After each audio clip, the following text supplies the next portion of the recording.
I am Chuck Mayer from Fishy Business. Today we're going to be talking about installing an overflow. So installing the overflow kit on an Aqueon tank. Aqueon, all their overflows are the same regardless of the size tank. Today we picked a 180 that's got 2 overflows, and Andrew is going to break down exactly how to put in your new overflow kit.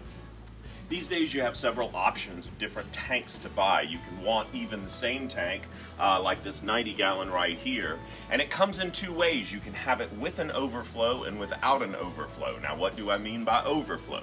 Overflow is actually a drilling inside the tank where the tank itself can go up against a wall or closer inset in a room or office, and you can plumb everything, especially large equipment and things like that, from the bottom of the tank so that there's nothing hanging off the back. And in this particular video, what we want to do is we want to show you how to take care and install that overflow should you decide to go that way. The overflow takes up a very small space in a fish tank, and if you're doing any type of saltwater, reef tank, it's almost every tank that we sell.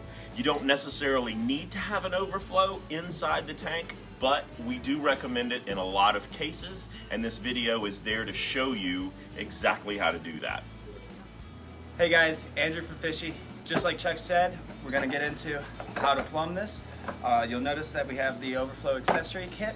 There's a lot of little pieces. They give you little diagrams. We're going to open it up and see all the pieces and how they get put together. Now that we got all our pieces and we've opened our box, let's kind of go through and label some of these things. These are going to be your bulkheads. You got a 3/4 and a 1 inch. They are barbed fitting. That's going to be what goes through the aquarium and attaches the plumbing parts.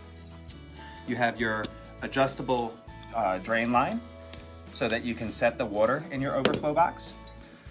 You have your air intake, your 90-degree elbow, your strainer, and your drain line adapter, and your 90-degree with your anti-siphon hole in there, your dual nozzle, and one of the most important pieces, your bulkhead wrench.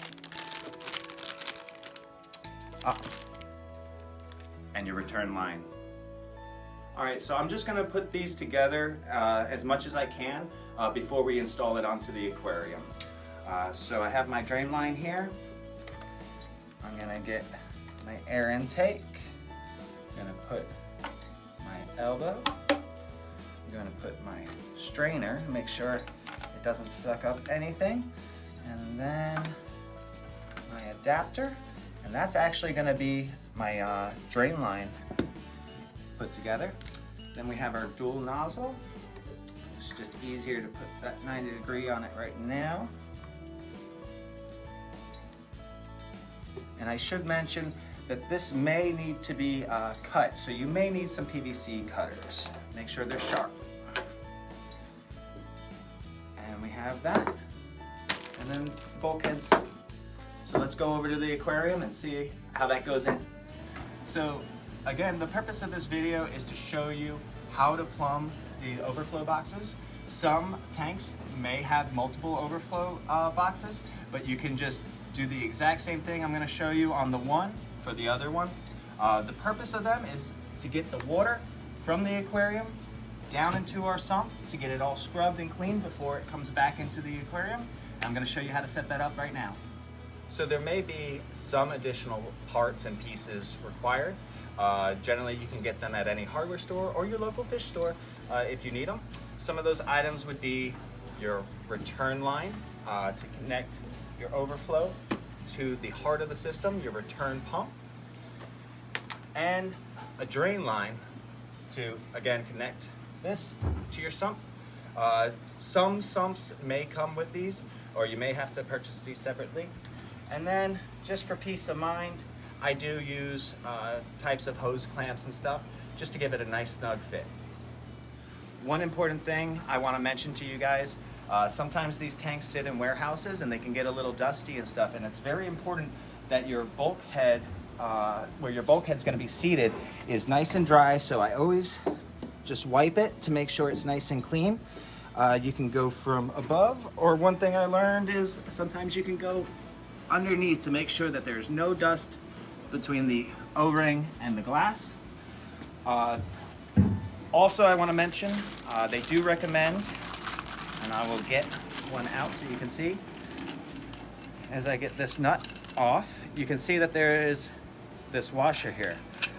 They do recommend having that damp prior to installation, and since we're not going to be putting water in it, I'm just going to show you how to do it.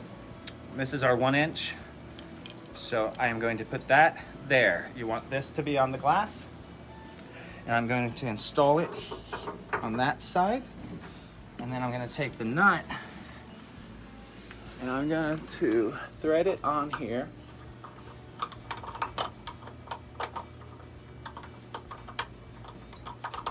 Maybe. I'm just going to get that up there, and then I am going to get the very special tool, the bulkhead wrench. Hang on to that. It is specifically designed for these. We don't want to use channel locks or anything if we can. And you just are going to go until it slides like that, nice and tight. We're going to do the exact same thing for our return line. We'll open this guy up.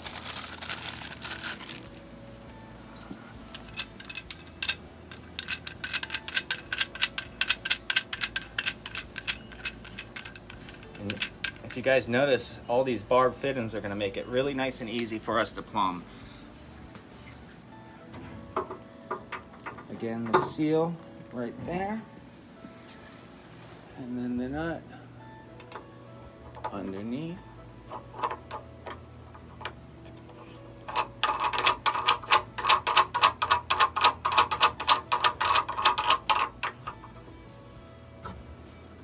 And again with our bulkhead wrench, just snug it nice and tight. So now our bulkheads are installed. So let's get our drain pipe and our return line plugged into those guys. All right, so now let's install our pipes. This is our drain line, and I have it set over here. So I'm just going to pop it into the bulkhead that we just installed. And I'm gonna put that just like that. And then our return line where the water comes back into the aquarium is going to get installed same manner, right there. And as I predicted, you are going to need your PVC cutters to trim this line. They just give you a standard size, but you're ultimately trying to get this right here. They have these little cutouts that you can cut or pop out, and that's where essentially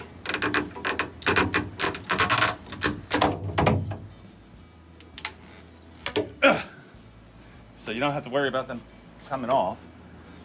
Essentially, when this is installed, it will be sitting flush with our overflow box. So it is actually winter in South Carolina, and sometimes our vinyl tubing can get a little hard in the colder temperatures. So just working the vinyl tubing a little bit warms it up and helps it get on that barb fitting a little bit easier, so you're not fighting with it. But now that I got it a little soft, I'm going to go to my return line, and I'm going to get this on that barb fitting like a glove.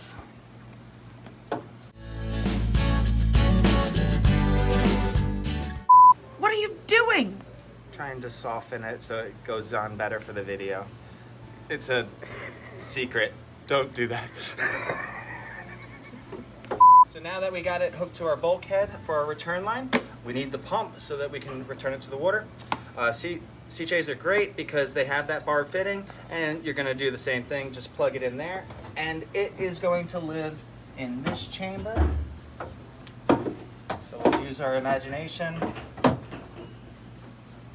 That pumps the water back to the aquarium. So on our drain line, they actually ship them with these little pieces of PVC, and I have used those to glue them into slip-to-slip bulkheads, but we do have the barb fitting that Aqueon gave us. So we're just gonna remove that little piece and put that part on our barb,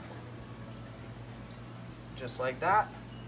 And then our drain line is going to come all the way over to here.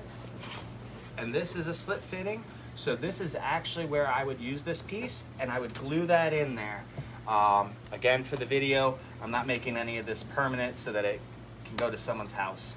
But that is how I would do my drain line. And as I previously mentioned, hose clamps, they give you just a little bit of peace of mind. I don't like using metallic ones where it would be submerged, but up here by the bulkheads is absolutely fine. Otherwise, your zip ties and everything do just great. All right, guys, hopefully I've given you some tips and tricks on how to do this to show you that it's not that scary. Pretty easy and simple to do. There are a lot of different types of overflows out on the market, but they generally all follow something similar to this. I guess we'll catch you on the next video. We'll see you soon.